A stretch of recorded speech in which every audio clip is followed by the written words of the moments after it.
নানা জল্পনা কল্পনার অবসান ঘটিয়ে নতুন রাজনৈতিক দল আত্মপ্রকাশ করতে যাচ্ছে। রক্তাক্ত এক বিপ্লবের ফল হিসেবে এই দলটি গঠিত হবে, এটাই সবার প্রত্যাশা। দেশের রাজনীতিতে নিজেদের শক্ত অবস্থান তৈরি করবে দলটি। গ্রহণযোগ্য কর্মসূচি দিয়ে সাধারণ মানুষের কাছাকাছি যাওয়ার চেষ্টা করবে। নতুন দলের কাছে সবাই নতুন রাজনীতি প্রত্যাশা করছে।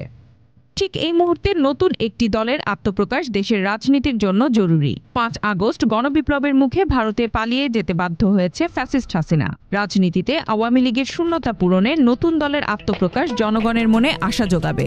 একটি দল গঠনে মতভেদ ও মতভিন্নতা কর্মীদের মধ্যে থাকবেই। গণতান্ত্রিক রীতিনীতিতে এটি খুবই স্বাভাবিক। তবে মতভিন্নতাকে অতিক্রম করে শেষ পর্যন্ত আত্মপ্রকাশ করাই এখন গুরুত্বপূর্ণ। কিন্তু এসব কিছুর মাঝেও ষড়যন্ত্রের আভাস খুঁজছে ভারতীয় মিডিয়া। ইউনূসকে সরাতে গোকুলে বাড়ছে ছাত্ররাই, ২৮ তারিখই উল্টো কাউন্টডাউন শুরু ওপারে, এমন ভিত্তিহীন শিরোনামের সংবাদ প্রকাশ করেছে জি ২৪ ঘন্টা। Z news, Dhaka.